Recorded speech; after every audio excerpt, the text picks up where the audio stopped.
جی جناب، happy Tuesday. اچھا، آج صبح کی خبر ہے کہ بینک آف جاپان جو کہ ایک میجر سینٹرل بینک ہے گلوبل مانیٹری سسٹم کے اندر، اس نے اپنا جو اوور نائٹ ریٹ ہے وہ 0.25 سے بڑھا کے 0.5% کر دیا. اگر آپ کو نہیں پتا تو پچھلے آلموسٹ 6 سال سے بینک آف جاپان جو ہے وہ ییلڈ کرو کنٹرول کر رہا تھا، جو کہ آرٹیفیشلی ایک طریقہ ہوتا ہے انٹرسٹ ریٹ کو سپریس کرنے کا. تو انہوں نے اپنا انٹرسٹ ریٹ 0.25% پہ سیٹ رکھا ہوا تھا، اور جیسی وہ انٹرسٹ ریٹ اوپر بڑھتا تھا تو وہ بانڈز بائی کرنا شروع کر دیتے.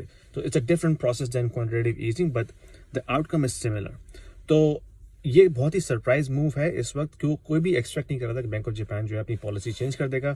But this suddenly double their overnight rate from 0.25 to 0.5%. Now اس کا مطلب کیا ہے؟ اس کا مطلب یہ ہے کہ اگر، اور یہ بات یاد رکھیے کہ بینک آف جاپان یعنی کہ جاپنیز اکانومی کے اندر inflation it was not an issue for the last few decade. جب سے جاپان میں مارکیٹ کریش ہوئی تھی 80s کے اندر، تب سے بینک آف جاپان جو ہے اکنامی کو اسٹیمولیٹ کرنے کی کوشش کر رہا ہے. لیکن جاپنیز جو ہے by culture very conservative in spending.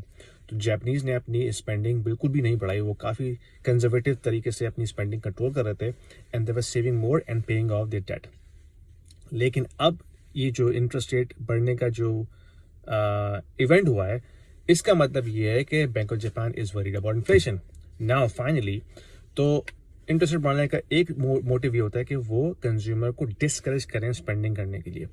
تو اگر inflation is becoming an issue for Japanese economy, then it's a much bigger indication for the overall global economy. تو اگر بینک آف جاپان جو ہے وہ انٹرسٹ ریٹ بڑھا رہا ہے انفلیشن کو فائٹ کرنے کے لیے، تو ٹیل می فیڈرل ریزرو کو پیوٹ کرنے کی کیا ضرورت ہے ابھی؟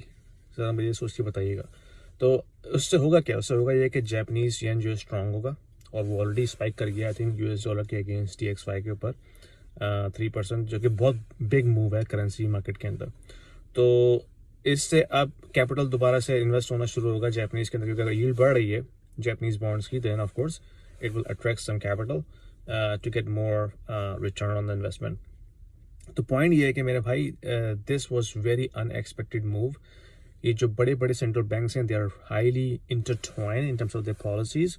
اگر bank of Japan spike rate increase کر رہا ہے، ECB نے آلریڈی ابھی ایک ہاکش ٹون دی ہے لاسٹ ویک، تو بینک US فیڈرل ریزرو کو کیا ضرورت ہے پیوٹ کرنے کی ابھی؟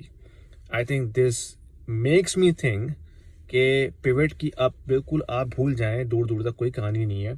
ہو سکتا ہے پاز ہو جائے انٹرسٹ ریٹ کی ہائکنگ کے اندر، لیکن پیوٹ کا ہونا اس انوائرمنٹ میں بہت مشکل ہے. Anyway I could be wrong, this is just my thoughts I am sharing with you. If you think I am stupid, I'm idiot, let me know in the comment section. Thank you.